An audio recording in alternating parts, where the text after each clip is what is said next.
দর্শক আপনাদের সবাইকে স্বাগত জানাচ্ছি আজকে নিউজরুম সংলাপে। আপনারা জানেন নিউজরুম সংলাপে আপনারা দিনের উল্লেখযোগ্য খবরের আমরা বিশ্লেষণ করে থাকি, এজন্য অতিথিরা থাকেন। আজকে আমাদের সঙ্গে তিনজন অতিথি আছেন। আলোচনা শুরু করার আগে আপনাদের সঙ্গে পরিচয় করে দেবো। আমার ঠিক পাশে রয়েছেন সিনিয়র সাংবাদিক জাকারিয়া কাজল, তার ঠিক পরে রয়েছেন সিনিয়র সাংবাদিক আলম রায়হান এবং আমার সর্বডানে রয়েছেন মোস্তফা কামাল মজুমদার সিনিয়র সাংবাদিক। আপনাদের তিনজনকে স্বাগত জানাচ্ছি আজকের আলোচনায়। দর্শক আলোচনা শুরু করব, তবে তার আগে নিউজ 24-এর সর্বশেষ শিরোনাম দেখব।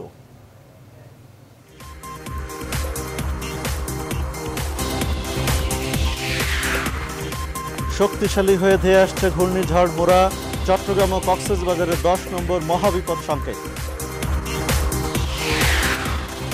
নিরাপদে সরানো হয়েছে উপকূলবাসীকে, সম্ভাব্য ক্ষতি মোকাবেলায় প্রস্তুত প্রশাসন, খোলা হয়েছে আশ্রয় কেন্দ্র।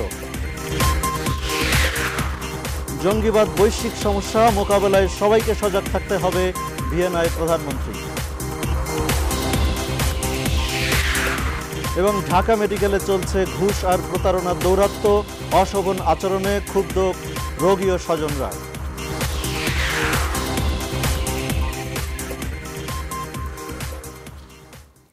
দর্শক নিউজ 24-এর সর্বশেষ শিরোনাম দেখছিলেন এবং আপনারা জানেন যে শক্তিশালী হয়ে ধেয়ে আসছে ঘূর্ণিঝড় মোরা। এরই মধ্যে চট্টগ্রাম এবং কক্সবাজারে 10 নম্বর মহাবিপদ সংকেত ঘোষণা করা হয়েছে এবং বাতাসের গতিবেগ এখন ঘন্টায় সর্বোচ্চ 17 কিলোমিটার এবং পাশাপাশি আবহাওয়া অফিস থেকে আমরা সর্বশেষ যেটি জানতে পেরেছি সেটি মোংলা এবং পায়রা সমুদ্র বন্দরকেও 8 নম্বর বিপদ সংকেত দেখিয়ে যেতে বলা হয়েছে এবং উপকূলের কাছাকাছি যারা রয়েছেন সবাইকে নিরাপদে সরিয়ে নেওয়া হয়েছে, আশ্রয়কেন্দ্র খোলা হয়েছে।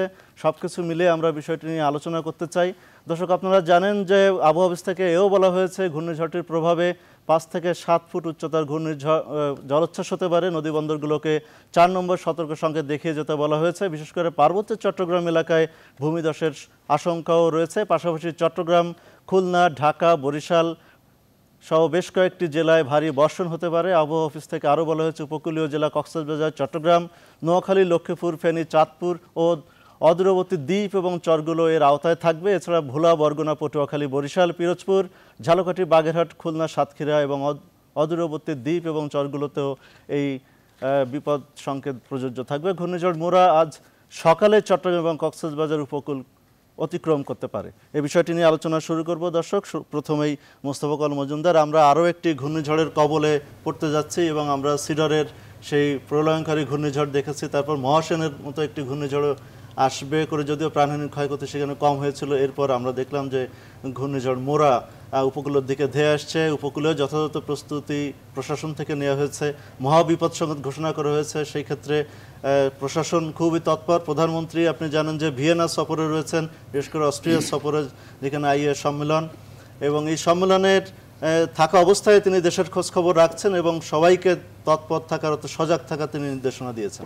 সবকিছু এই যে ঘূর্ণিঝড় মোকাবেলায় আমাদের যে প্রস্তুতি, এর বিশেষ করে সিডরের পরপর আমরা দেখলাম মহাসনের সময় এক জনগণকে সচেতন করা, মাইকিং করা, আশ্রয়কেন্দ্রে নিয়ে যাওয়ার যে প্রস্তুতি আমরা এই মোরার সময় সেরকমই দেখছি। সুতরাং ক্ষয়ক্ষতি, সম্ভাব্য যে ক্ষয়ক্ষতি সেটি মোকাবেলায় সরকার, প্রশাসন, স্থানীয় প্রশাসন সবাই বেশ তৎপর রয়েছে। আগের থেকে জনগণও অনেক সচেতন হয়েছে। সব কিছু মিলিয়ে আপনার পর্যবেক্ষণ? ঘূর্ণিঝড়টি ইতিমধ্যেই আঘাত এনেছে। আপনার কক্সবাজার, চট্টগ্রাম উপকূলে অনেক জায়গা নিম্নাঞ্চল জলমগ্ন হয়ে গেছে ইতিমধ্যে। তো আপনি যেটা বলছেন সেটা সঠিক। ঘূর্ণিঝড় মোকাবেলায় আমাদের যে প্রস্তুতি সেটা আগের চেয়ে অনেক উন্নত। যে সাইক্লোন প্রিপেয়ারনেস প্রোগ্রাম, তার ভলান্টিয়াররা বলতে গেলে গতকাল থেকেই বার্তা দিয়ে যাচ্ছিল। আজকে তো মহাবিপদ সংকেত দেওয়ার পর ইভাকুয়েশন শুরু হয়ে গেছে। তার সাথে যোগ হয়েছে আমাদের কমিউনিটি রেডিও একটা নেটওয়ার্ক। ওরাও জনগণকে হুঁশিয়ার করার কাজে বেশ এফেক্টিভ ভূমিকা পালন করেছে। তো কাজে আমরা বলতে পারি যে আমাদের প্রিপেয়ারনেস ফুল আছে। কিন্তু তারপরেও ঘূর্ণিঝড় এমন একটা ব্যাপক ন্যাচারাল ডিজাস্টার যে এইটা থেকে খুব সহজে পালিয়ে যাওয়া যায় না। আর মানুষ সতর্কবার্তা শোনার সত্ত্বেও নিজের ঘর বাড়ি টাকা পয়সা গরু বাছুর ধান চাল সব কিছু ছেড়ে আসতে চায় না, শেষ পর্যন্ত তারা থাকতে চায়। যখন দেখে যে আর সম্ভব না, রওনা হইলে অনেক সময় ঠিক বিপদ থেকে মুক্তি লাভ হয় না, এরকম ঘটনা অনেক সময় ঘটে যায়। কারণ আমরা আগেও দেখেছি যে অনেক সতর্কবার্তা প্রচার করা হয়েছে, ইভাকুয়েশন হয়েছে, তারপরও হাজার হাজার মৃত্যু। এর প্রধান কারণ এটা। আরেকটা কারণ হলো এর যে বিশাল প্রকাণ্ড শক্তিশালী ধ্বংসযোগ্য সাইক্লোনের, এটা পরিমাপ করা সম্ভব না।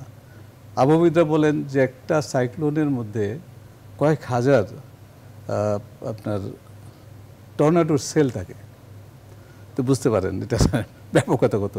আর ব্যাস থাকে ধরেন কয়েকশো কিলোমিটার, মুহূর্তে মুহূর্তে গতিপথ পরিবর্তন করে। আর আপনি যে সিডরের কথা বলছেন, সিডরটা আমাদের আবহাওয়াবিদরা ঠিক পরিষ্কারভাবে আগে থেকে বলতে পারেন নাই যে সুন্দরবনের উপর দিয়ে আসতেছে। তারা আগে থেকেই পূর্বাভাস দিচ্ছিলেন যেটা পশ্চিমবঙ্গে চলে যাবে, কিন্তু পরে এটা মোড় ঘুরে আবার এদিকে চলে আসলো। অতীতে আমরা দেখেছি এইরকম অবস্থায় অভিজ্ঞ আবহাওয়াবিদরা যেটা করেন সেটা হলো আমাদের এদিক দিয়ে হয়তো আসার আপাতত সম্ভাবনা দেখা যাচ্ছে না, অনেকগুলি প্যারামিটার্স আছে যার উপর ভিত্তি করে তারা পূর্বাভাসটা দেন। কলকাতা যদি 10 নম্বর দিয়েছে, আমরা দেখেছি ঢাকাও 10 নম্বর দিয়ে বসে আছে, আপনার ওই মংলা তারপরে চিটাগাঙে 10 নম্বর দিয়ে বসে আছে। কারণ কোন সময় ঘুরে যাবে তো বলা যায় না। তো সিডরের ব্যাপারে এরকম একটা ভুল হয়েছিল যে আমরা একটু মানে মনে হয় যেন আমরা কমপ্লেসেন্সিতে আছি, আমাদের দিকে তো আসছে না। যখন এসে গেল তখন মানুষ বিপদে পড়ে গেল, তাদের আর ওই উদ্ধারের কোনো সময় ছিল না। তবে এইবার সেটা হয়নি।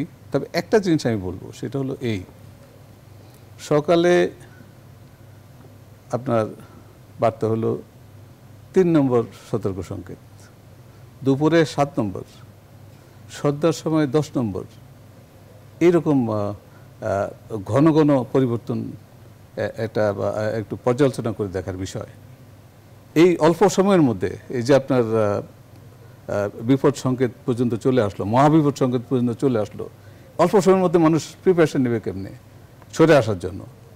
আমাদের কি পূর্বাভাসের ব্যাপারে কিছু অভিজ্ঞতার ইয়ে দেখা যাচ্ছে নাকি? অভাব বলবেন? অভাব হ্যাঁ বলা যায়। আমি যতদূর জানি যে বয়স্ক আবহাওয়াবিদ যারা, তারা অনেকেই এখন সেই ডিপার্টমেন্টে নাই। তো কাজেই আপনার অভিজ্ঞতা লব্ধ যে জ্ঞানটা একদিনের মধ্যে আপনি 3 নম্বর থেকে 10 নম্বরে নিয়ে আসলেন, মানুষগুলি কখন প্রিপারেশন নেবে, কখন সেরে চলে আসবে আমরা জানি না। আমরা আশা করব, আমরা will wish for the best. আমরা আশা করব যে মানুষ সতর্কবার্তা ঠিক মতো নিয়েছে, তারা সরে এসেছে।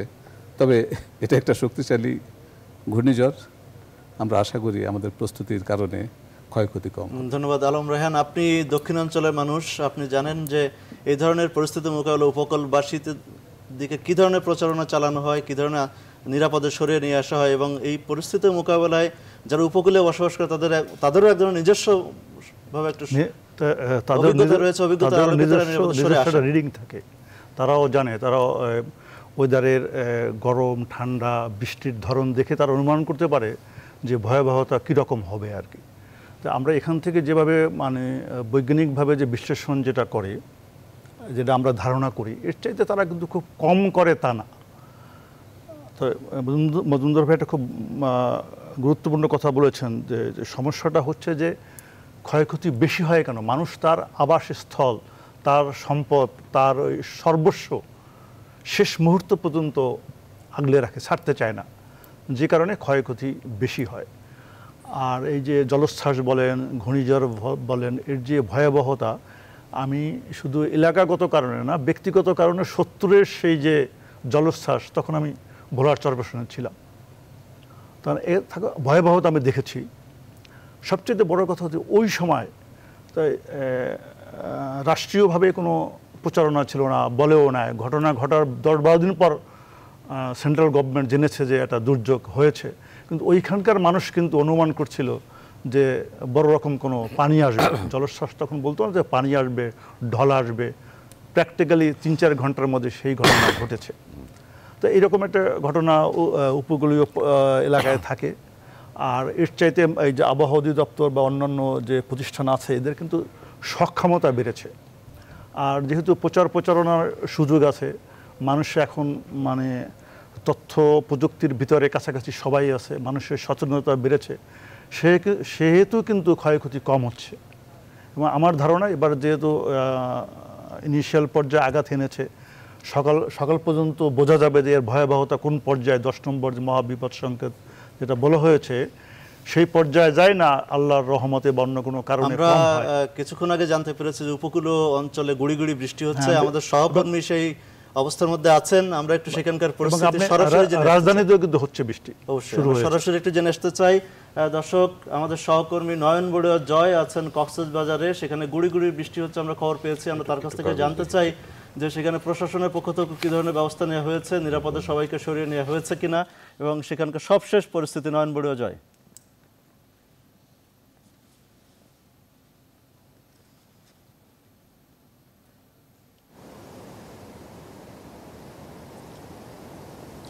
ধন্যবাদ আপনাকে। আপনি জানেন যে বঙ্গোপসাগরের সৃষ্ট ঘূর্ণিঝড়টি কিন্তু চট্টগ্রাম এবং কক্সবাজার উপকূলের দিকে দিয়ে আসছে বলে আমাদেরকে আবহাওয়া অধিদপ্তর কিন্তু সকাল থেকে বলে আসছিল। কিন্তু আপনি একটু আগে কিন্তু আবহাওয়া অধিদপ্তরের সাথে আমরা কথা বলেছি, তারা আমাদেরকে জানিয়েছেন এখনও পর্যন্ত চট্টগ্রাম থেকে প্রায় 360 কিলোমিটার দূরে এবং কক্সবাজার থেকে প্রায় 320 কিলোমিটার দূরে অবস্থান রয়েছে বলে, ঘূর্ণিঝড়টির অবস্থান রয়েছে বলে আমাদেরকে জানিয়েছেন। আপনি অবশ্যই লক্ষ্য করছেন কক্সবাজারে আমরা সমুদ্রের পাড়েই কিন্তু আমরা আছি, এখানে সাগর কিন্তু অনেকটা উত্তাল রয়েছে, কিন্তু সকাল থেকে কিন্তু এরকম উত্তাল আমরা জানতে পেরেছি। কিন্তু যত রাত বাড়ছে কিন্তু আমরা দেখতে পাচ্ছি সাগরের উত্তালটা কিন্তু আমরা অনেকটা বাড়ছে বলে আমরা স্থানীয়দের থেকে আমরা জানতে পেরেছি। কিন্তু আমরা এখানে দেখছি কিন্তু সন্ধ্যা থেকে কিন্তু গুড়ি বৃষ্টি শুরু হয়েছে কক্সবাজার সহ বিভিন্ন স্থানে। কিন্তু এখানে জেলা প্রশাসকের সাথে আমরা কথা বলেছি,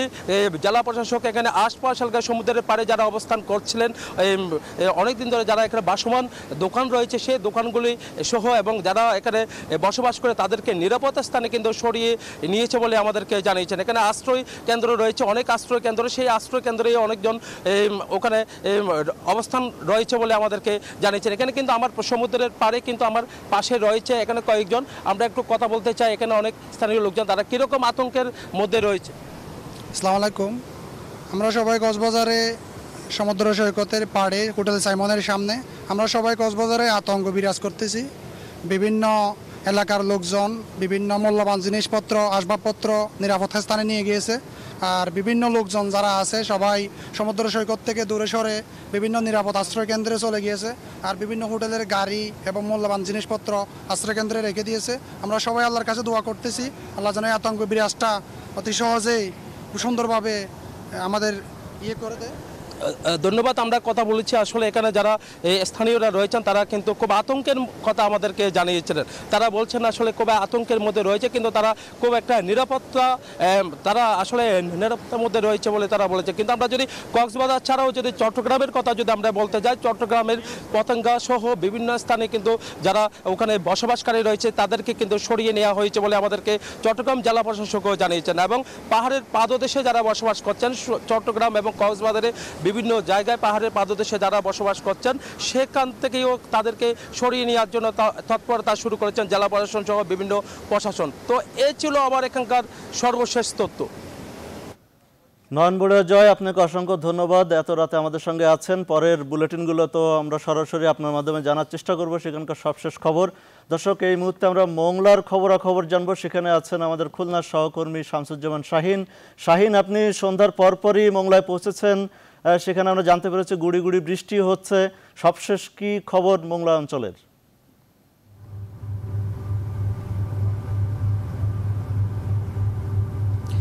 ধন্যবাদ শিপন। আপনি যেমনটি বলছিলেন যে সন্ধ্যার আগে কিছুটা এক পশলা বৃষ্টি হয়েছে, তবে এই মুহূর্তে বৃষ্টি নেই, তবে ঝিরঝির বৃষ্টি মাঝে মধ্যে হচ্ছে।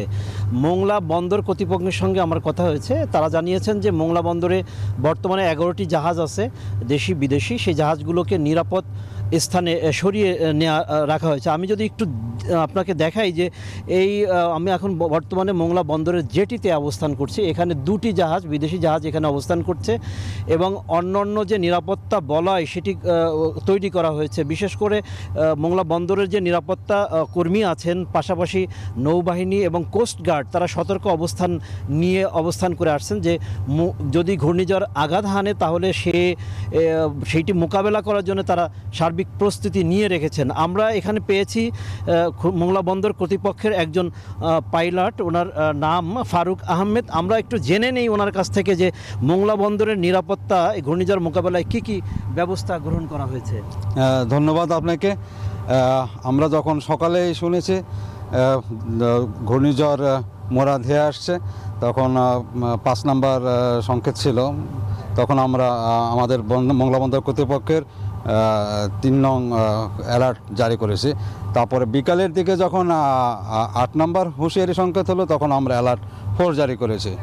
এবং আমাদের হারবেরিয়া থেকে মোংলা পর্যন্ত যে জাহাজগুলো আছে এবং যেটিতে আরও 2টা জাহাজ আছে, এই সমস্ত জাহাজের নিরাপত্তার জন্য বিশেষ করে মোংলা বন্দর কর্তৃপক্ষ থেকে আমরা ব্যবস্থা নিয়েছি। টাগবোট স্ট্যান্ডবাই, এছাড়াও নেভি, কোস্টগার্ড এবং মোংলা বন্দর কর্তৃপক্ষ থেকে একটা নিরাপত্তা বলয় সৃষ্টি করা হয়েছে। যে কোনো ধরনের দুর্যোগ মোকাবেলার জন্য আমরা প্রস্তুত আছি। জি, আপনাকে ধন্যবাদ। শিবন, যেমনটি বলছিলেন যে ওনারা একটা নিরাপদ বলয় তৈরি করেছেন, যে কোনো দুর্যোগ মোকাবেলার জন্য তারা ওখানে ব্যবস্থা গ্রহণ করেছেন। আরেকটি তথ্য আপনাকে একটু জানিয়ে রাখি যে আমি কিছুক্ষণ আগে বাগেরহাটের জেলা প্রশাসক তপন কুমার বিশ্বাস এবং খুলনার জেলা প্রশাসক সাথে কথা হয়েছে। উনি আমাকে জানিয়েছেন যে 5টি উপজেলা তারা চিহ্নিত করেছেন। এর মধ্যে আছে খুলনার 3টি, পাইকগাছা, কয়রা এবং দাকব উপজেলা, পাশাপাশি বাগেরহাটের মোড়েলগঞ্জ এবং শরণখোলা এবং মোংলা উপজেলা।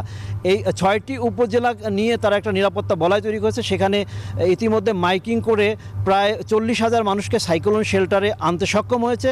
কিন্তু অনেকেই সাইক্লোন শেল্টারে আসতে চাচ্ছে না, তারা ঘর বাড়ি ছেড়ে নিরাপত্তা নিশ্চিত না করে তারা কিন্তু সাইক্লোন শেল্টারে আসতে চাচ্ছেন না।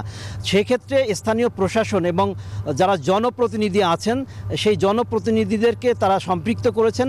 এবং আমি যখন মোংলায় পৌঁছি তখন মাইকিং শুনতে পেয়েছি। এখানকার মসজিদ, মন্দির যেখানে যেখানে মাইক আছে তারা সেই মাইক দিয়ে এবং হ্যান্ড মাইক দিয়ে তারা পাড়ায় পাড়ায় মাইকিং করতেছেন, যেন তারা সাইক্লোন শেল্টারে নিয়ে যায়। আরেকটি তথ্য জানিয়ে রাখি যে রেড ক্রিসেন্ট এবং মেডিকেল টিম গঠন করা হয়েছে। 2 জেলা প্রশাসকই জানিয়েছেন যে মেডিকেল টিম গঠন করা হয়েছে। পাশাপাশি এখানকার যারা এডিসি আছে তাদেরকে স্ব উপজেলায় পাঠিয়ে দেওয়া হয়েছে এবং তারা সেখান থেকে স্থানীয়ভাবে গোটা ব্যবস্থা তদারকি করছে। সব মিলে বলা যায় যে এখানে দুর্যোগ ব্যবস্থাপনা শতভাগ সম্পন্ন করা হয়েছে এবং দুর্যোগ পরবর্তী যে করণীয় সেটিও নির্ধারণ করে রাখা হয়েছে। শুকনা খাবার তারা মজুত করে রেখেছেন। এই ছিল সর্বশেষ মোংলা বন্দর থেকে। শিপন। শামসুজ্জামান শাহীন, আপনাকে অসংখ্য ধন্যবাদ। আপনিও নিরাপদে থাকবেন এবং সংবাদের সবশেষ আপডেট আমাদেরকে জানাবেন। দর্শক, এই মুহূর্তে আমরা যেতে চাই পটুয়াখালীর কুয়াকাটায়। সেখানে আছেন বরিশালের সহকর্মী রাহাত খান। রাহাত খান, আপনি রাতেই কুয়াকাটায় পৌঁছেছেন। সমুদ্র উপকূলের কি অবস্থা, সেখানকার নিরাপত্তা ব্যবস্থা, সাধারণ মানুষের চলাচল, প্রশাসনের তৎপরতা কেমন দেখছেন?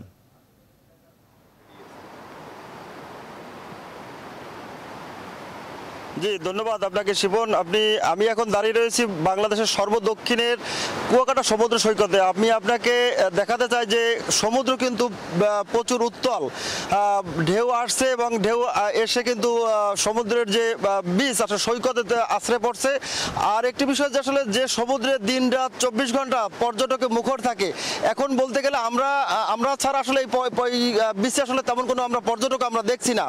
আর যাদের কথা বলেছেন যে প্রশাসনের পক্ষ থেকে কি ব্যবস্থা আছে, আসলে আমরা আসার পথে দেখেছি যে এখানে নৌবাহিনীর একটি স্পিড বোট ছিল এখানে, যে স্পিড বোটটি তারা ঠেলা গাড়িতে করে তারা নিরাপদে নিয়ে গেছেন। তো আসলে এখানে আসলে এখন অবস্থাটা এমন যে নিজে নিরাপদ থাকাটাই বড় একটি চ্যালেঞ্জের বিষয়। আসলে এখানে অন্যকে সেভ করা এই মুহূর্তে আসলে সেরকম কোনো ব্যবস্থা কিন্তু এখানে আমরা দেখছি না। আর কুয়াকাটা কিন্তু আসলে এখন এই মুহূর্তে ঘুমিয়ে পড়েছে, কিন্তু প্রকৃতি এমন বিরূপ। আপনি দেখছেন যে বড় বড় ঢেউ এসে আশ্রয় পড়ছে কুয়াকাটা সমুদ্রে। আসলে এটি যেটি বলা বলা যায় যে ঘূর্ণিঝড় যেটি মোরা, সেই মোরা যে সকাল নাগাদ হয়তো বা আসতে পারে এটা কিন্তু পূর্বাভাস বলা যেতে পারে।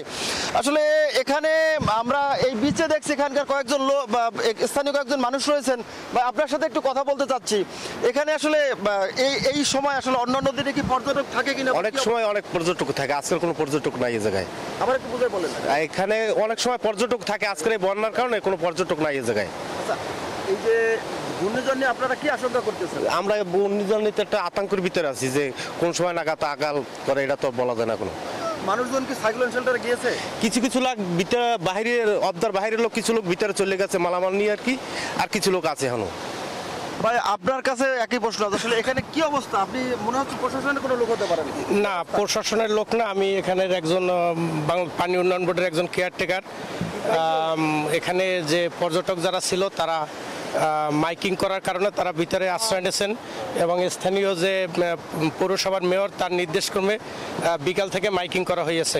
মাইকিংয়ের কারণে তারা নিরাপদ স্থানে চলে গেছে। ঘূর্ণিঝড় নিয়ে আপনাদের মধ্যে কোনো ভয় ডর আছে? হ্যাঁ, ভয় অবশ্যই ভয় আছে, ভয় আছে যে কোনো সময় বড় ধরনের ক্ষয়ক্ষতি হইতে পারে। শিবন, আপনি শুনলেন এখানকার যারা স্থানীয় বাসিন্দা তারা কিন্তু আসলে যেটি বলছে যে তাদের মধ্যে একটি ভয় কিন্তু রয়ে গেছে আসলে। আর আরেকটি বিষয় আপনাকে জানিয়ে রাখি, আমি বরিশাল থেকে কুয়াকাটা আসার পথে আমি বিভিন্ন জায়গায় দেখেছি যে মানুষজন তাদের সহায় সম্বল অর্থাৎ মানে খাতা বালিশ ইত্যাদি নিয়ে কিন্তু সাইক্লোন শেল্টারে গিয়েছেন, এবং আমরা পথিমধ্যে তাদের সাথে কথা বলেছি। তারা বলেছেন যে যাদের কাঁচা ঘরবাড়ি অর্থাৎ ঘূর্ণিঝড়ে বাড়িঘর ক্ষতিগ্রস্ত হতে পারে, গাছপালা পড়ে বাড়িঘর ক্ষতিগ্রস্ত হতে পারে, এমন মানুষজন কিন্তু সাইক্লোন শেল্টারে অনেক সংখ্যক মানুষ গিয়েছে, কিন্তু অনেক সংখ্যক মানুষ তাদের সহায় সম্পদ আঁকড়ে রাখার জন্য আসলে মৃত্যুকে উপেক্ষা করে বলা যায় যে তারা বাড়ি রয়ে গেছেন। আরেকটি বিষয় বলা যেতে পারে যে এই কুয়াকাটা কিন্তু আসলে সব সময় হাজার হাজার হাজার পর্যটকে মুখর থাকে, কিন্তু এখন কিন্তু সেরকমটি নেই। যারা কিন্তু এখানে গুটিক কয়েক আসলে পর্যটক রয়েছেন তারা কিন্তু হোটেল মোটেলে রয়েছেন। আপনি দেখছেন যে বড় বড় ঢেউ এসে একদম কুয়াকাটার যে সমুদ্র সৈকতে আশ্রয় পড়ছে। এরকম একটি অবস্থা আসলে রয়েছে যে মানুষজনের মধ্যে একটি ভীতি রয়েছে। আমরা এখন কথা বলবো এখানকার পটুয়াখালীর একজন সিনিয়র সাংবাদিক, এই কুয়াকাটার ঘূর্ণিঝড়ের সংবাদ কভার করার জন্য এসেছেন, জনাব কাজল বরণ দাস। কি অবস্থা একটু আমাদেরকে বলবেন? আসলে সর্বত্রই একটা মোরার যে একটা প্রভাব সেটি আমরা দেখতে পাচ্ছি, এবং যে কুয়াকাটা পর্যটক বলেন বা লোকালয়ের যে মানুষের যে পদভারে যে মুখরিত থাকে সেটি মনে হচ্ছে যে মানুষ শূন্য। এবং এখানে যেটি সবচেয়ে বেশি আতঙ্ক সেটি হলো যে এখানকার মানুষ, এই উপকূলের মানুষ ঝড় জলোচ্ছ্বাস এর সাথেই যুদ্ধ করে বেঁচে আছে, এবং প্রতিনিয়ত এরকম মোরার যে এই যে ঘূর্ণিঝড়, এরকম ঘূর্ণিঝড় তাদের মোকাবেলা করা এখন সহনীয় হয়ে গেছে। যে কারণে এখনও আমরা যেটা জেনেছি যে বেড়িবাঁধের বাইরে অনেক বসতিরা রয়ে গেছে, যারা কিনা প্রশাসনের যে মাইকিং তাদের নিরাপদে যাওয়ার জন্য, যে আশ্রয়ে যাওয়ার জন্য যে বলা হচ্ছে, তারা সেটি কর্ণপাত করছে না। তারা মনে করছে যে এরকম হতে পারে, আবার যদি ওরকম ভয়ানক কিছু হয় আবার তারা চলে যাবে। এটা তাদের মধ্যে একটা স্বভাবজাত পরিবেশে পরিণত হয়েছে আমার কাছে যেটা মনে হয়। যে কারণে আমরা অনেক জায়গা থেকেই খবর পেয়েছি যে তারা কোনোভাবেই আশ্রয় কেন্দ্রে যাচ্ছে না, এবং আশ্রয় কেন্দ্রে যাওয়ার সংখ্যা খুবই নগণ্য। যাদের একেবারে ঝুপড়ি ঘরে বসতি, ঝুপড়ি ঘর, যে এই যে হালকা বৃষ্টি হচ্ছে সেই বৃষ্টি হয়তো বা সেই ঝুপড়ি ঘরে পড়ছে, যে কারণে তারা এখন আশ্রয় কেন্দ্রে যাচ্ছে। তবে একটা সংখ্যা আছে, এই রাত, এই একটা ভয়াবহ রাত, এই রাতটির অপেক্ষা, যে এই রাতে কি হয় এই দেখার অপেক্ষায় সবাই আমরা। ধন্যবাদ আপনাকে। এখানে একজন পর্যটককে দেখছি। ভাই, মানুষ আসলে যে ঘূর্ণিঝড় বা এই ধরনের দুর্যোগপূর্ণ আবহাওয়ায় মানুষ তো আসলে বিচে আসেন না, আপনারা কেন এসেছেন? আমরা বাস্তবতা দেখতে আসছি। কি দেখছেন?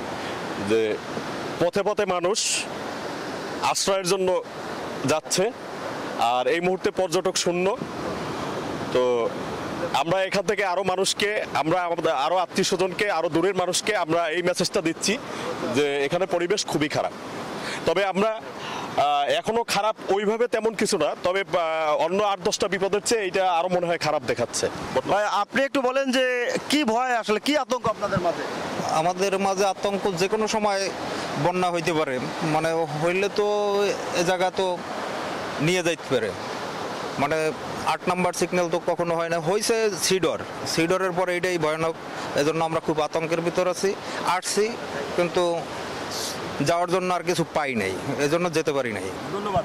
আমি জানি যে আপনি একটি গাড়ি নিয়ে এসেছেন, পর্যটক নিয়ে এসেছেন, আসলে কি অবস্থা, আসার পথে কোনো সমস্যা হচ্ছে কিনা? আসার পথে ফেরি বন্ধ ছিল, ফেরি তারা ছাড়বে না, অনেক রিকোয়েস্ট করে আমরা ফেরিটা ছাড়ছি। আমরা যে জায়গায় আসতে পারতাম 2 ঘন্টা, সে জায়গায় আসছি এই আমরা কেবল এই পুরো রাস্তায় গাছ পড়ে রয়েছিল, গাছ সরাইয়া তারপর আমরা এই জায়গায় আসতে পারছি। আমরা খুবই রিস্ক নিয়ে আসছি এই জায়গা, আমরা খুবই অনেক রিস্ক নিয়ে এই জায়গায় আসছি। এখন কিভাবে যাবে যদি অবস্থা থাকে? কারণ এই যে অবস্থা আছে বলতে পারি না কিভাবে দামু, উপর আল্লাহর উপরে ভরসা কিভাবে দামু। কিন্তু আপাতত আমরা এখন কোনো এক জায়গা আশ্রয় কেন্দ্রে যাবো, তারপর যদি কালকে আমাদের কোনো ভালো পজিশন দেখি তারপর কালকে ইনশাল্লাহ রওনা দেবো। জি ধন্যবাদ। শিবন, আপনি শুনলেন এখানকার মানুষজনের কথা এবং পর্যটকও দু একজন যে যাদের পেয়েছি তাদের কথা আপনি শুনলেন। তো আসলে মানুষজনের মধ্যে একটি আতঙ্ক কিন্তু রয়েছে, কিন্তু আসলে এর মধ্যেও কিন্তু মানুষজন তার সহায় সম্বল আঁকড়ে ধরে তার খুপড়ি ঘরের মধ্যে থাকার চেষ্টা করছেন। যদিও প্রশাসনের পক্ষ থেকে নিরাপদ আশ্রয় অর্থাৎ সাইক্লোন শেল্টারে যেতে বলা হয়েছে, কিন্তু আসলে সেরকমটা কিন্তু ব্যাপক হারে কিন্তু যাচ্ছেন না।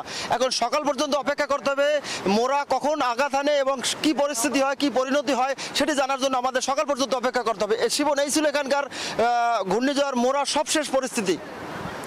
ধন্যবাদ রাহাত খান। রাহাত খান, আপনি নিরাপদে থাকবেন। দর্শক, আপনারা দেখলেন যে সহকর্মী রাহাত খান পটুয়াখালীর কুয়াকাটা থেকে বিস্তারিত জানাচ্ছিলেন।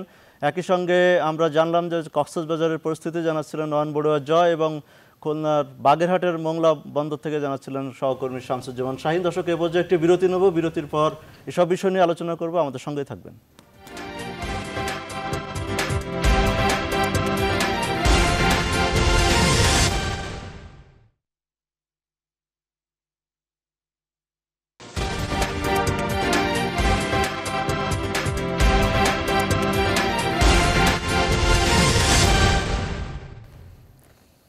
দর্শক, আপনাদেরকে আবারও স্বাগত জানাচ্ছি নিউজরুম সংলাপে। আপনারা জানেন আজকে আলোচনার জন্য আমাদের সঙ্গে 3 জন অতিথি আছেন মোস্তফা কামাল মজুমদার, জাকেরিয়া কাজল এবং আলম রায়হান।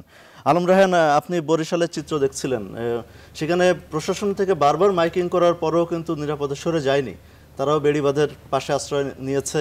এখনও ওই আপনি বিরতির আগে যেমনটি বলছিলেন, মোস্তফা কামাল মজুমদারও যেটি বলছেন যে বাপদাদার সহায় সম্পত্তি, নিজের পরিবার, ওইটুকুই আছে, যার মানে যে সম্পত্তি সে যেখানে আছে, যে ঘরটিতে আছে, ওই ঘরের ভিতরেই যা কিছু ওইটুকুই, বেশি কিছু না। আর সে চলে আসবে পানিতে, সে থাকলে হয়তো বা রক্ষা করার চেষ্টা করতে পারবে অল্প পানিতে, কিন্তু বেশি পানি হলে সেও থাকবে না, ঘরও থাকবে না, সম্পত্তিও থাকবে না। এইরকম একটা পরিস্থিতির ভিতরে সে আছে। প্র্যাকটিক্যালি আসলে এইসব ঝড় ঝঞ্ঝাটে জলোচ্ছ্বাসে মানুষ খুব একটা তার সর্বস্ব ত্যাগ করে শেল্টারে যায় না। মূল সমস্যাটা হচ্ছে এই যে ঘটার পরে যে ত্রাণ রক্ষা করা, সেখানে প্রস্তুতি কতটুকু, সেটি হচ্ছে নিয়ে আমরা একটু পরে আলোচনা করতে চাই। আমরা বাস্তবতার মধ্যে থেকেই পরবর্তী করণীয় কি বিষয় নিয়ে অবশ্যই আমরা আলোচনা করব। জাকেরিয়া কাজল, আপনি দেখলেন যে প্রশাসন বারবার মাইকিং করা হচ্ছে 10 নম্বর মহাবিপদ সংকেত, এবং বিশেষ করে পায়রা এবং মোংলাতে 8 নম্বর বিপদ সংকেত ঘোষণা করা হয়েছে। প্রশাসনে এত তৎপরতার পরও উপকূলবাসী কিন্তু সবাই আশ্রয় কেন্দ্রে যায়নি। না, খুব স্বাভাবিক, এটা তো জবাব উনি দিয়েছেন, এটা আমি রিপিট করতে চাই না। কারণ আমাদের উপকূলের লোকজন এমনিতেই যথেষ্ট সাহসী, জন্মের পর থেকেই তারা এই ঝড় ঝঞ্ঝা, টাইডাল বোর, সাইক্লোন এগুলি মোকাবেলা করেই তারা মানুষ হয়, কাজে তারা সহজে নিজের অবস্থানটা সরাতে চান। তারপর ডেভেলপমেন্ট আছে, কারণ আমি একটা টিভি চ্যানেলে দেখছিলাম পতেঙ্গাতে লোকাল এমপি লোকজনকে উদ্বুদ্ধ করছেন। তবে একটা জিনিস স্বীকার করতে হবে, আগের চেয়ে কিন্তু সচেতনতার মাত্রাটা বেড়েছে। একজন মানুষ তার সম্পদ যত কম থাকুক, যার তার সম্পদের মায়াটা থাকবে, তারপরেও আমি বলবো যেটা যেভাবে আমরা বলছি তার অনেক অনেক বেশি সচেতন হয়েছে, অনেক মানুষই যাচ্ছে। আপনি কিছুতেই 100% সাকসেসফুল তো কিছুতেই হয় না, তাই না? কিন্তু এখন আপনি মাত্রাটা দেখেন অনেক বেড়েছে। যেমন আপনাদের টেলিভিশনে আমি দেখছিলাম চিটাং থেকে বলছিল যে আশ্রয়কেন্দ্র অনেক দূরে, ওরা যেতে চাচ্ছে না, তাই না? মানুষ কিন্তু কাছে যেটা সেটাই যেতে চায়। তো আশ্রয়কেন্দ্রের সংখ্যাগুলি বোধহয় একটু বাড়ানোর সময় হয়েছে। আর আমাদের যারা উপকূলে থাকেন তাদের তো একটা ওই যে দৈর্যার কুলে বসত করি, শিরাদি ঠেয়াই ঝড় তুফান, ওরকম একটা অ্যাটিটিউড কিন্তু আছে। This is very positive. আমি কিন্তু এই না যাওয়াটাকে বিপদ সঙ্গে, তাদের এই যে সংগ্রামী মনোভাব, লড়াকি মনোভাব, এটাকেও আমাদের সম্মান দেখাতে হবে। তারপরে বলবো, আমি ফাইনালি যেটা বলবো, মানুষ অনেক বেশি সচেতন হচ্ছে, অনেকেই গেছে। 100% যাবে এটা আমরা আশা করতে পারি না, তাই না? কিন্তু এটা আশা করা যায় না, কিন্তু তারপরও আমাদের যে মহাবিপদ সংকেত সিডরের পর আমরা যে প্রস্তুতি কিন্তু অনেক ভালো। আপনি দেখেন এখন যেটা হচ্ছে, যেটা ওই বলছিল যে চর ফ্যাশন 70-এর দশক আর এখন 2017, অনেক বেশি কিন্তু প্রস্তুত আমরা। শুনেন, আপনি প্রাকৃতিক যে কোনো দুর্যোগ কিন্তু প্রতিরোধ বা প্রতিহত করতে পারবেন না। আপনাকে ব্যবস্থা নিতে হবে ন্যূনতম ক্ষয়ক্ষতি যাতে হয়। আপনি ক্ষয়ক্ষতি এড়াতে পারবেন না, মানুষের প্রাণের যাতে ন্যূনতম ক্ষয়ক্ষতি হয় সেটা নিতে হবে, এবং সেটা নেওয়ার ক্ষেত্রে কিন্তু প্রশাসন আমি মনে করি অনেকাংশেই প্রচেষ্টাগুলো সফল। আপনি দেখেন, আপনাদের টেলিভিশনে আমি দেখলাম, আপনার খেয়াল আছে এর আগের যেটা হয়েছিল চিরাং এয়ারপোর্টে এয়ারফোর্সের অনেকগুলি প্লেন কিন্তু নষ্ট হয়ে গেছিল। এবার আজকেই দেখলাম আমি যে চিরাং থেকে কোস্টগার্ড এবং নেভির জাহাজগুলিতে মংলায় সরিয়ে নিয়ে যাওয়া হয়েছে, তাই না? আমি কিন্তু এই প্রস্তুতির সময়টা পেলাম। আমি মংলায় সরিয়ে নিয়ে গেলাম কেন? আমি ধারণা করছি যে মংলায় এফেক্টটা কম হবে এবং আমি নিতে পারবো, কারণ একটা জাহাজ অনেক অনেক মূল্যবান জিনিস, তাই না? তো কাজে প্রস্তুতি স্বাভাবিক আছে। আমি আপনার টেলিভিশনে কক্সবাজার জেলা প্রশাসকের ব্রিফিংটা দেখছিলাম। জেলা প্রশাসনও কিন্তু সজাগ আছে, তাদের আজকে সারা রাত কাজ করতে হবে, নট অনলি কক্সবাজার, কোস্টাল বেল্টের সব অফিসিয়াল পার্ট। তবে লোকজন গেলে ভালো হতো, কিন্তু আপনি তো মানুষজনকে টেনে টেনে নিতে পারবেন না, কারণ আমার একটা ক্ষুদ্র গরু বা বাছুর আছে, আমার কিছু সম্পদ আছে, যা আছে এটা ছেড়ে আমি সহজে যেতে পারবো না, কারণ ওইটাই আমার সর্বস্ব। তো সর্বস্ব আঁকড়ে থাকার প্রবণতাটা থাকবে, তাই না? সর্বস্ব আঁকড়ে থাকার প্রবণতা যে কোনো মানুষেরই থাকবে। তারপরও আমি বলবো অনেক ইতিবাচক হয়েছে, অনেক মানুষই চলে গেছে। আলম রায়হান যেমনটি আলোচনা করার চেষ্টা করছিলেন, সূত্রপাত ঘটানোর চেষ্টা করেছিলেন, বলবো যে এই ধরনের দুর্যোগ পরবর্তী করণীয় আমরা জেলা প্রশাসন থেকে শুকনো খাবার, মেডিকেল টিম সহ অন্যান্য তৎপরতাও দেখেছি। সেক্ষেত্রে প্রাণহানির সংখ্যার আশঙ্কা আপনি কম দেখছেন, এটি ঠিক? জীবনহানির আশঙ্কা কম হবে আমরাও এটি বিশ্বাস করতে চাই, প্রস্তুতি সেরকম, কিন্তু তাদেরকে আবার পুনর্বাসনের ব্যাপার আর ঘরে ফিরিয়ে নেওয়া দুর্যোগ পরবর্তী। সিডরের পর আমি নিজে শরণখোলা কভার করতে গিয়েছিলাম। আমি কিন্তু সিডরে 7 দিন পরেও শরণখোলায় লাশের গন্ধ পেয়েছি, কারণ এমন সব জায়গায়, এটা আমার ব্যক্তিগত অভিজ্ঞতা, এমন সব জায়গায় লাশ পড়েছিল, এই লাশ পর্যন্ত উদ্ধার করা যায়নি, তাই না? তো আর এই এলাকায় যেটা বিপদ সেটা হলো নদীতে ভেসে মানে সাগর ভাসিয়ে নিয়ে যাবে, কাজে প্রাণহানির ব্যাপারটা। আর আপনি যেটা বলেন দুর্যোগ পরবর্তীতে কি হয়, কিছু মানুষ নিঃস্ব হয়ে যায়, তাদের পুনর্বাসনের একটা ব্যাপার থাকে, তাদের ঘর বাড়ি থেকে আরম্ভ করে তাদের দৈনন্দিন জীবনযাপনের যে সাহায্য করে। আরেকটা হচ্ছে রোগ বালাই, প্রচণ্ড রকমের কিন্তু রোগ বালাইয়ের প্রকোপ দেখা দেয়। তো এখন কিন্তু আমি আজকে যেটা শুনলাম তাদের মেডিকেল টিমও প্রস্তুত আছে। এখন যেটা আসু যে যারা সাইক্লোন সেন্টারে আছে তাদের দেখভাল করা, তাদের খাবার দাবারের ব্যবস্থা করা, এবং চলে যাওয়ার পরের ফেজে কিন্তু 3টা কাজ। একটা হচ্ছে আপনার যে যারা ঘরবাড়ি নষ্ট হয়ে গেছে তাদের এই ঘরবাড়িগুলি পুনঃস্থাপন করার একটা ব্যাপার আছে, সরকারি সাহায্য যে কোনো। আরেকটা হচ্ছে তাদের রোগ বালাইয়ের যে প্রকোপ সেটাকে ঠিক করা, আর তাদের তাৎক্ষণিকভাবে তাদের খাদ্য সহায়তা দিয়ে যাওয়া, কর্মসংস্থান। আর এই 3টে হচ্ছে আসু। কর্মসংস্থান উপকূলের লোকজন কিন্তু আপনি সরকার কি করলে ওদিকে তাকিয়ে থাকে না। I salute to those people, তারা কিন্তু নিজেরাই এটা করে ফেলে, তাই না? কিন্তু আপনি এই 3টা কাজ আপনাকে আশু করতে হবে। তার ঘরবাড়ির মাথার উপর ছাউনির ব্যবস্থা করা, তার এই কদিনের যে খাদ্য চেইনটা এটা রক্ষা করা, এবং তাকে রোগ বালাই থেকে প্রতিহত করা। কারণ আমি প্রকৃতিকে প্রতিহত করতে পারবো না, আমি প্রকৃতিকে মোকাবেলা করতে পারবো, এবং মোকাবেলায় আমার সক্ষমতা আমি কতটুকু অর্জন করতে পারি সেটার উপর আশু ক্ষয়ক্ষতির কমের পরিমাণটা নির্ভর করে। ধন্যবাদ আলম রায়হান। আপনি যে বিষয়টি বলার চেষ্টা করেছেন আশা করি জাকির কাজল মোটামুটি বলে ফেলেছেন, তারপরেও আপনার কোনো নতুন কোনো পরামর্শ রয়েছে? কাজল ভাই সুনির্দিষ্টভাবে বলেছেন, কিন্তু আমার একটা আতঙ্ক কি জানেন, এই কিছুদিন আগের হাওরের যে অভিজ্ঞতা, হাওরের অকাল বৃষ্টিতে, অতিবৃষ্টিতে হাওরে নিমজ্জিত হওয়া, তারপর সেই দুর্যোগ মোকাবেলায় আমাদের প্রশাসন যে দৈন্য দশার মানে মাইলস্টোন স্থাপন করেছেন, যে চিত্র তারা দেখিয়েছেন, আমার কিন্তু বারবার ঘুরে ঘুরে ওই কথাটি স্মরণে আসে যে হাওরের যে চিত্র দুর্যোগ ব্যবস্থাপনা, সেটা যদি এই আগামী আল্লাহ না করুক বড় রকম যদি কোনো অঘটন সকাল নাগাদ ঘটে বা রাত্রে ঘটে, তবে সেই দুর্যোগ মোকাবিলার জন্য আমাদের সেই দুর্যোগ ব্যবস্থাপনার যে দায়িত্ব মন্ত্রণালয় বলেন, স্থানীয় প্রশাসন বলেন, কতদূর কি করতে পারবে, আমি কিন্তু খুবই আতঙ্কগ্রস্ত এই অভিজ্ঞতার আলোকে। আমি কিন্তু আলম রায়হানের মতো এতটা আতঙ্কিত, কারণ আজকে যেটা দেখলাম প্রচুর সময় পেয়েছে প্রশাসনের প্রস্তুতি, কিন্তু প্রচারণা ঠিক আছে, প্রচারণা ঠিক আছে, না প্রচারণা ঠিক আছে, প্রচুর সময় পেয়েছে এবং তাদের প্রস্তুতিও কিন্তু ভালো করে। যে কয় জায়গায় জেলা প্রশাসন কথা বলেছে তারা কিন্তু খাদ্য যে ইস্যুগুলি আমি বললাম তারা কিন্তু প্রস্তুত হয়েছে। আমি আশা করি যে কাজল ভাই আপনার এই বিষয়টাই হোক, হাওড়েরটা ছিল অন্য বাস্তবে ফলুক একটা। কারণ এই আপনি তো এর আগেও যে শরণখোলায় আপনি 7 দিন পর লাশের গন্ধ পেয়েছেন, তখনও কিন্তু ব্যবস্থাপনা ছিল, তার সাথে আজকে ব্যবস্থাপনা অনেক উন্নত, কিন্তু এই প্রশাসনের অবস্থা আমার কাছে খুব একটা মনে হয় না, এরা সন্তোষজনক মনে না। হয় দুর্যোগ এলে এরা অনেকটা গুটিয়ে থাকে, অনেকটা গুটিয়ে থাকে। বাস্তবে দুর্যোগ এলে গুটিয়ে থাকতে দেখি না, দুর্যোগ ব্যবস্থাপনা এই প্রচারণা ঠিক আছে, যা কিছু করার ওই এলাকার মানুষ কি করতে হবে। আপনি দেখেন হাওড়ের যা কিছু করার হাওড়ের এলাকার মানুষ কি কিন্তু করছে। তারপর এই যে কালকে যদি আঘাতটা হানে, যে জলোচ্ছ্বাস হয়, অনেক যদি ক্ষয়ক্ষতি হয়, তারপর আপনি দেখবেন এর সিডের অভিজ্ঞতা দেখেন, এর আগে প্রত্যেকটা দুর্যোগের অভিজ্ঞতা দেখেন, যা কিছু করার ওই এলাকার মানুষ কি করতে হয় কিন্তু, এবং এটির অভিজ্ঞতা ঘর বলেন, বাড়ি বলেন, কৃষি বলেন, তাকেই করতে হয়। আমি চাই যে আগের অভিজ্ঞতা রিপিট না হোক, আশা করি।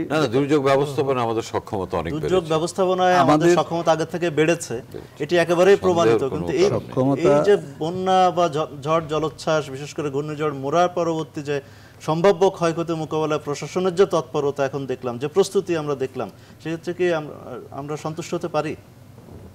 সন্তুষ্ট কথাটা আপেক্ষিক। আমি যেটা বলবো সেটা হলো আমাদের অ্যাওয়ারনেস বেড়েছে, তারপরে আমাদের বলে দেওয়ার লোক আছে। আগে এটা ছিল না যে ভাই বড় একটা ঝড় আসতেছে, তোমরা এখান থেকে সরে যাও, এরকম একটা সতর্কীকরণের ব্যবস্থা। সবাই একদম অভিজ্ঞ, যারা ওখানে বসবাস করে তারা অবশ্যই বুঝতে পারে যে একটা বিপদ আসতেছে, কিন্তু স্পেসিফিকভাবে বলে দিলে যে দেখা যাচ্ছে এই কিছুক্ষণের মধ্যেই এত বড় একটা আঘাত আসতেছে, একটা সুবিধা। তো এটা তো আগে ছিল না। আপনার রেড ক্রিসেন্টের যে সাইক্লোন প্রিপেয়ারনেস প্রোগ্রাম, সে আপনার ওই ৭৪ সালের পর থেকে শুরু হয়েছে। আপনার এরা একদম ট্রেন্ড, প্রায় প্রত্যেক বাড়িতে গিয়ে আপনার মাইক্রোফোন ইয়ে দিয়ে ভলান্টিয়ারের সংখ্যা বেড়েছে। আর আরেকটা তো বললাম যে আপনার কমিউনিটি রেডিওর মাধ্যমে ইয়েটা হচ্ছে। আর পরবর্তী ব্যবস্থাপনা অ্যাকচুয়ালি বাংলাদেশ থেকে আপনার ইভেন আমেরিকান প্রশাসনও আপনার যখন নিউ অর্লিন্সে সাইক্লোন হয়েছিল, সেটাকে ওরা হারিকেন বলে, তখন কিন্তু বাংলাদেশ থেকে টিম নিয়েছিল, তোমরা how we can face it. তো কাজে আমাদের অনেক অভিজ্ঞতা আছে। যেটা অসুবিধা সেটা হলো এই দুর্যোগটা এত বড় আকারে এবং এর ধ্বংসযোগ্য এত বেশি যে কোন দিক দিয়ে যে কি হয়ে যায় কয়েকদিন লাগে এগুলি সব সুমারি করতে, অ্যাসেস করতেই সময় লাগে, কয়েকদিন সময় লেগে যায়, অনেক বড়। যেমন মনে করেন এই যে এদের আমরা যাদের খবর শুনলাম, আবার যে বক্তব্য দিল, তার মধ্যে দুই রকম কথা পেয়েছি। কিন্তু রাস্তা আস্তে আস্তে রাস্তাতে গাছের গুড়ি টুড়ি সরে তারপরে পরিষ্কার করে আসছে, আর এরা কিন্তু বলতে চায় এখন আঘাত হানে নেই। এগুলো অবস্থা, পারসেপশনেরও পার্থক্য আছে। পানি বাড়তেছে, কোনো জায়গা থেকে খবর আছে যে পানি 3 ফুট 4 ফুটও হয়েছে, 4 ফুটও হয়ে গেছে, মানুষ এরকম অবস্থা হয়ে গেছে। তো সেটা তো আছে। ওভারঅল আমাদের প্রস্তুতি আগের চেয়ে অনেক ভালো, অ্যাওয়ারনেসও অনেক ভালো।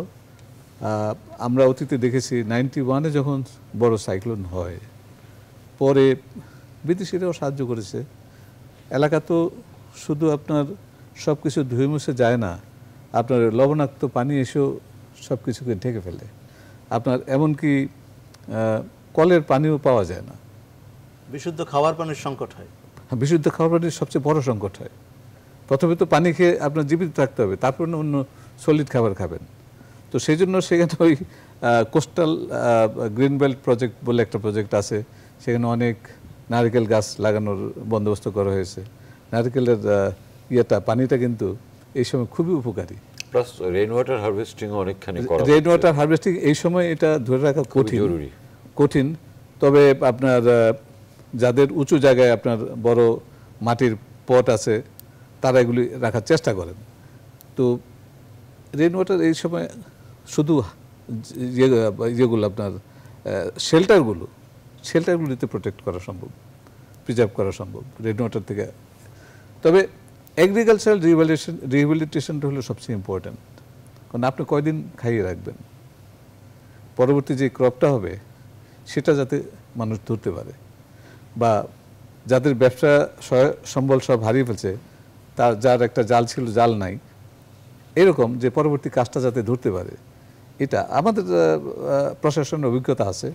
আমার মনে হয় যথেষ্ট পরিমাণে প্রিপারেশনও আছে। আই হোপ আগে চেয়ে ভালোভাবে মোকাবেলা হবে। আমি আরেকটা বিষয়ের অবতারণা করতে চাই। আমরা শুরুর দিকে বলছিলাম যে প্রধানমন্ত্রী অস্ট্রেলিয়ার ভিয়েনাতে রয়েছেন, সেখানে ভিয়েনা আওয়ামী লীগের একটি সংবর্ধনা অনুষ্ঠানে যোগ দিয়েছেন, সেখানে তার অভিজ্ঞতা বর্ণনা করেছেন, পাশাপাশি দেশ পরিচালনার কথাও বলেছেন, কিভাবে তিনি দেশ পরিচালনা করছেন।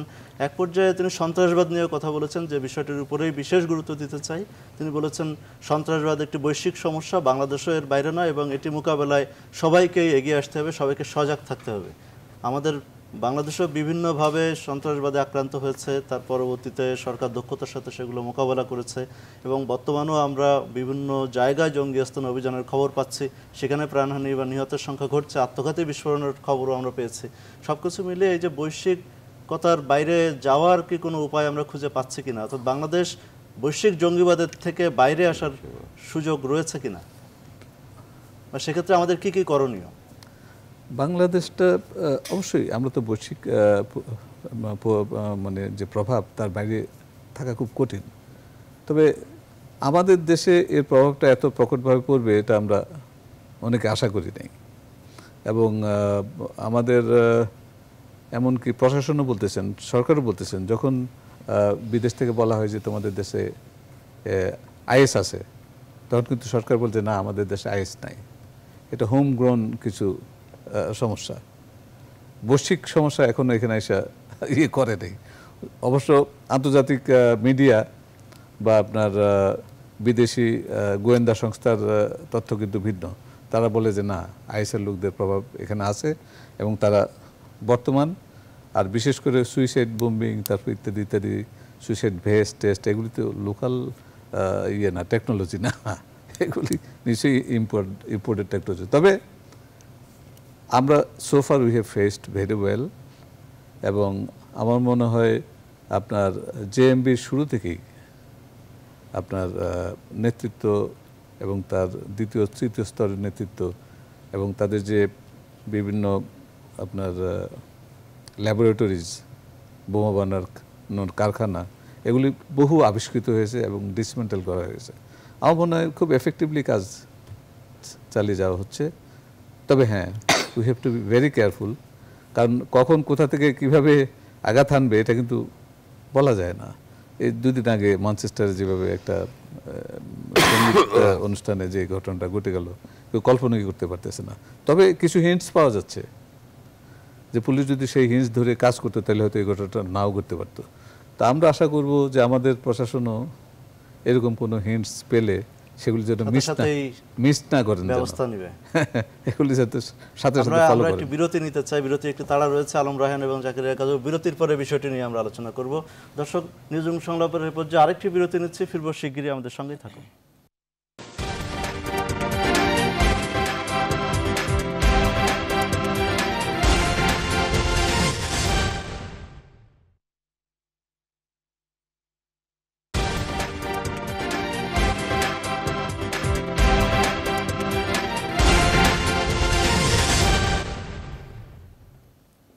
দর্শক, আবারও আপনাদেরকে স্বাগত জানাচ্ছি নিউজরুম সংলাপে। আপনারা জানেন আজকে আমাদের সঙ্গে তিনজন অতিথি আছেন মোস্তফা কামাল মজুমদার, আলম রায়হান এবং জাকেরিয়া কাজল। জাকেরিয়া কাজল, আপনার কাছেই ফিরব।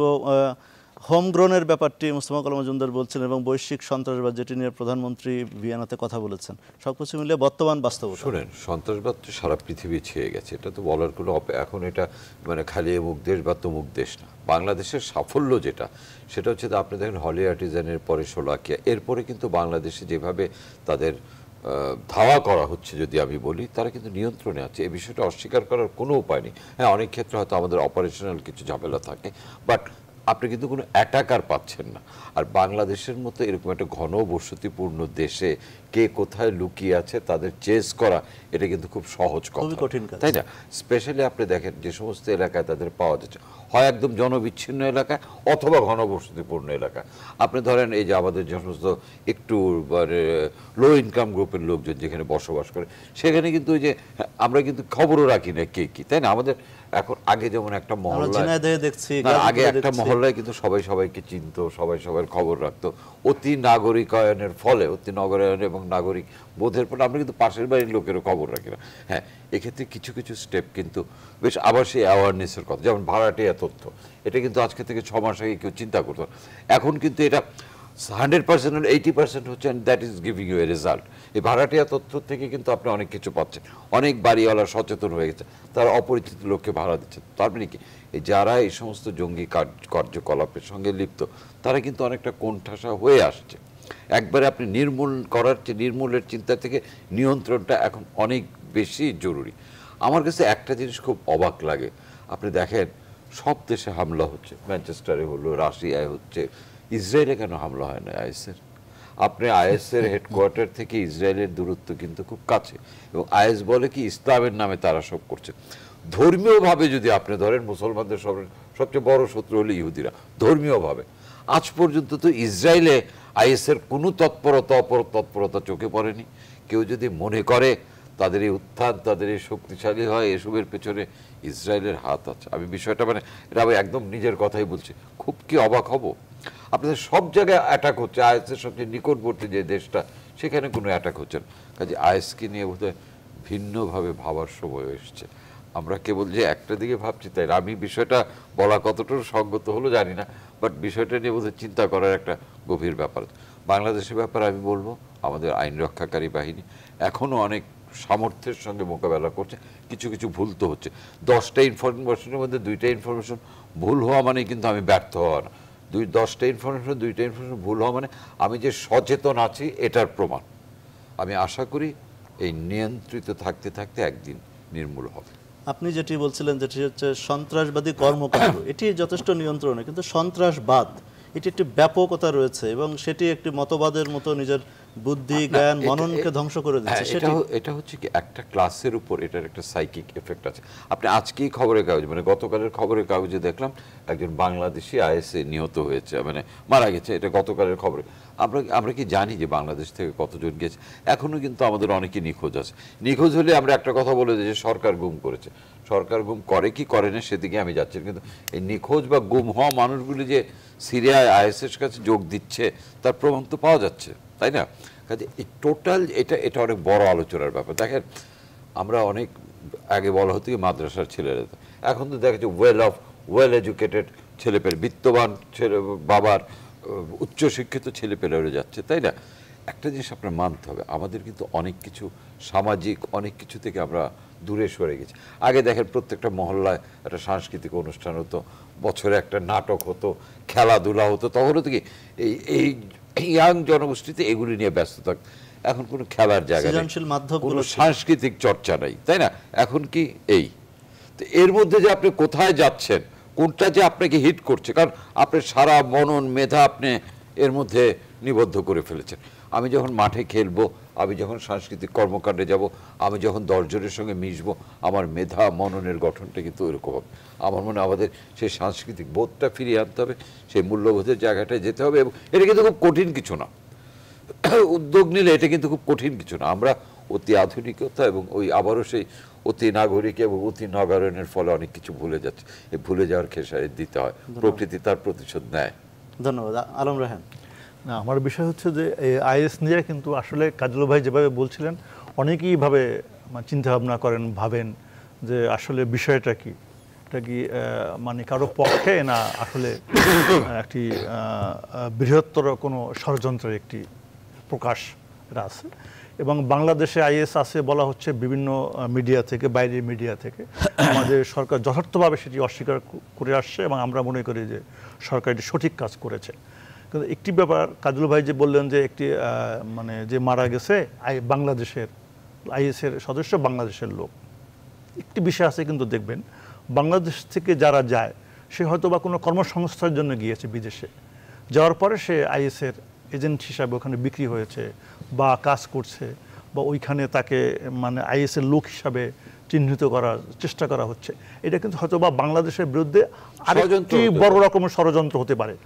যে আমি বলছি আস্তে আস্তে গভর্নমেন্ট সচেতনভাবে সেখান থেকে সচেতন থেকেছে, বলেছে যে না ওই ফাঁদে পা দেয় না, এখন হয়তো অন্য এক নতুন ষড়যন্ত্রের শখ হচ্ছে যে মারা যাওয়ার পর আইডেন্টিফাই করা হবে যেহেতু বাংলাদেশের লোক, কিন্তু বাকিটা হবে না সে কিভাবে গেল, কোথায় গেল, কী জন্য গিয়েছিল। সে গিয়েছে চাকরিতে, কোনো জবের জন্য সে গিয়েছে, কাজ করতে গিয়েছে, বাট তাকে এইভাবে চিহ্নিত করা হয়েছে। এটা একটি আইএস নিয়ে একটি ভাবার একটা অন্য প্রেক্ষাপট। আর বাংলাদেশে বড় রকম একটি সাফল্য হচ্ছে যেটি অন্যান্য রাষ্ট্রের জন্য একটি অনুকরণীয় হতে পারে, যে আপনি দেখেন হোলি আর্টিজানে ঘটনা ঘটার পরে গিয়া ওখানে আইনশৃঙ্খলা বাহিনী, সেনাবাহিনী ওখানে নিয়ন্ত্রণে নিয়েছে, নিবৃত্ত করেছে তাদের। এরপর দেখবেন প্রত্যেকটা ঘটনা কিন্তু ঘটবার আগেই কিন্তু আইনশৃঙ্খলা বাহিনী ওই জায়গাটা আইডেন্টিফাই করে এবং তাদেরকে নিয়ন্ত্রণে আনে, তাদেরকে নিবৃত্ত করে। এটা কিন্তু বড় একটা বিষয়, এবং তারা আঘাত হানার আগেই কিন্তু তারা ধরা পড়ছে আইনশৃঙ্খলা বাহিনীর হাতে। এটা একটি বড় সাফল্য। আমি এই সাফল্যের জন্য আসলে আমাদের গর্ব করা উচিত যে আঘাত করার আগেই আমরা তাদেরকে আইডেন্টিফাই করতে পারতেছি। আমরা আশা করব যে খুব শিগগিরই আইনশৃঙ্খলা বাহিনীর তৎপরতার কারণেই আমরা জঙ্গিবাদের অপবাদ থেকে মুক্তি। এটা হয় কি আপনি নিয়ন্ত্রণের মাত্রা যদি বাড়ে আস্তে আস্তে উৎসাহিত হবে না, তারা ফেড আপ হবে। তো আপনি নিয়ন্ত্রণের মাত্রা যত বাড়বে নির্মূলের পথে আপনি তত এগিয়ে যাবে, তারা ফেড আপ হবে। তারা আরেকটি বিষয় খুব সংক্ষেপে, অনুষ্ঠানের সময় প্রায় শেষ, আপনি জানেন যে রমজান শুরু হয়েছে, নিত্যপণ্যের দামের কিন্তু ঊর্ধ্বগতি থামছে না। এটা আসলে খুব দুঃখজনক। শুনেন, সারা পৃথিবীতে উৎসবের সময় ব্যবসায়ীরা ছাড় দেন যে নগরবাসী যাতে, মানে যারা ভোক্তা তারা যাতে। কাজল ভাই এখানে ভোক্তাদেরও অনেক দোষ আছে। আমি বলছি লেট মি ফিনিশ। কিন্তু আমাদের দেশে হয় কি, এটা মুনাফার একটা মহোৎসব শুরু, এক নম্বর। দুই নম্বর হচ্ছে আমি ভোক্তা, আমার কেন 100 টাকা কেজি বেগুন কিনতে হবে, আমার কেন 5 কেজি ছোলা একবারে কিনতে হবে, আমার কেন 5 কেজি চিনি কিনতে হবে। তবে হ্যাঁ, ভোক্তাদের দোষ যেটা আছে তাদের, আমরা হয় কি, কিন্তু ভোক্তাদের দোষ আছে বলেই যে তাদের দোষটা কেটে যাবে তেমন না। এখানে এইবার যেটা হয়েছে এটা খুব দুঃখজনক। আপনি দেখেন চিনির দাম বাড়ার তো কোনো কারণ নেই, চিনি কেন হঠাৎ করে বাজার থেকে উধাও হয়ে গেল। একটু বোধহয় নজরদারিটা আর একটু তীক্ষ্ণ করে এবার উচিত ছিল, কারণ আমাদের মানে এই সিন্ডিকেট বলেন আর যাবে না, এত সময় নেই আপনার, কিন্তু বাজার যারা নিয়ন্ত্রণ তাদের দিকে একটু নজর দিতে হবে, আর ভোক্তাদের একটু কষাস হতে পারে। কিন্তু আমি কিন্তু বেগুন, কাঁচামরিচ, এগুলির দাম নিয়ে আমি চিন্তিত, কারণ এগুলি কমে যাবে। আপনার রসুন 300 টাকা কেজি, can you think of it? চালের দাম যেভাবে বাড়ছে, এই বেসিক জিনিসগুলির ব্যাপারে বোধহয় সরকারকে এখনই স্টেপ নিতে হবে। জনাব আলম রায়হান, না, সরকারের তো মনিটরিং যতটা আছে, কিন্তু সব বিষয়ে কিন্তু নিয়ন্ত্রণ করা কঠিন আসলে, কারণ ব্যবসায়ী কিন্তু তার অবস্থান থেকে সে দেখবে, স্বাভাবিক। এখন আমিও ভোক্তা হিসাবে, এটা আমি পার্সোনালি ফিল করি, ভোক্তা হিসাবে আমাকেও বুঝতে হবে যে বাস্তবতা কী। রমজান মাস আসলেই আমাকে তার 5 দিন আগে সকল কিছু বেশি কিছু কিনতে হবে, আমার সব কিছু প্রয়োজন হবে, তারপর আমাকে আবার হাহু চাষ করতে হবে। কেন? এই মেন্টালিটি যেমন আমাদের যে ভোক্তা, একে বুঝতে হবে যে ভাই আসেন, আমি একটু মানে সংযমের মাস, এখানে আমি ভোগ থেকে একটু দূরে থাকি। আর ব্যবসায়ীকেও কিছুটা বুঝতে হবে যে ব্যবসার নেক্সট ফলাফল কি, আর গভর্নমেন্টকে আরেকটু করে মনিটরিংটা বাড়ানোর ত্রিপক্ষীয় বিষয়। সরকার এই পণ্যগুলি কিন্তু ভোক্তার কারণে বাড়েনি, চিনি টিনি, এটা কিন্তু সেখানে গভর্নমেন্টের পার্ট আছে। একটু সেলফিশনেস থেকে এটা আসে যে আমি এটার ঊর্ধ্বে থাকবো, তো সবাই মনে করে যে আমি ঊর্ধ্বে থাকবো, আলটিমেটলি সবাই এফেক্টেড হয়। ওই একটা বাস যেমন মনে করেন গুলিস্তান হয়ে ঘুরে আসবে, আবার এখানে বসুন্ধরা, প্রত্যেকটা মনে করে আমি তার পরবর্তী বাসের প্যাসেঞ্জারগুলি নিয়ে যাই, এভাবে কিন্তু আলটিমেটলি প্যাসেঞ্জার একই মনোবৃত্তিটা। তা আমার মনে হয় যখন আমরা সবাই বুঝবো যে আমি অন্যকে ঠকালে নিজেও ঠকবো, এই মনোভাবটা যতদিন পর্যন্ত সৃষ্টি না হচ্ছে ততদিন পর্যন্ত কেউই নিয়ন্ত্রণ দিতে পারবে না। আমি একটা কথা মাঝখানে একটু হারিয়ে গেছে, সেই জন্য কথাটা বলে যাই, আইএসের কথা। আপনি মার্কিন যে নির্বাচনটা হয়ে গেল, তখন কিন্তু ট্রাম্প ওবামাকে দায়ী করেছিল আইএস সৃষ্টির জন্য, এটা কিন্তু লক্ষণীয় বিষয়, আমি যেটা লক্ষণীয় বিষয়। তো কাজে আইএসের ব্যাপারে একটু চিন্তা ভাবনা করার ব্যাপার স্যাপার ভাবার সময়, সর্প হইয়া দংশন করে ওঝা হইয়া ঝাড়ে। তবে আমাদের সবাই লাভবান হওয়ার, এককভাবে লাভবান হওয়ার চেষ্টাটা পরিহার করতে। ধন্যবাদ। আমাদের সময় একেবারেই শেষ করতেই হবে। দর্শক, নিউজরুম সংলাপ আজকে এ পর্যন্তই। আমরা আশা করব দর্শক, আপনারা যেমন আশা করছেন আমরাও সবাই আশা করছি ঘূর্ণিঝড় মোরা ফলে প্রাণহানির ক্ষয়ক্ষতির সংখ্যা একেবারেই কমে যাবে এবং আমরা আবারও স্বাভাবিক অবস্থায় পুরোপুরি স্বাভাবিক অবস্থায় ফিরে আসব।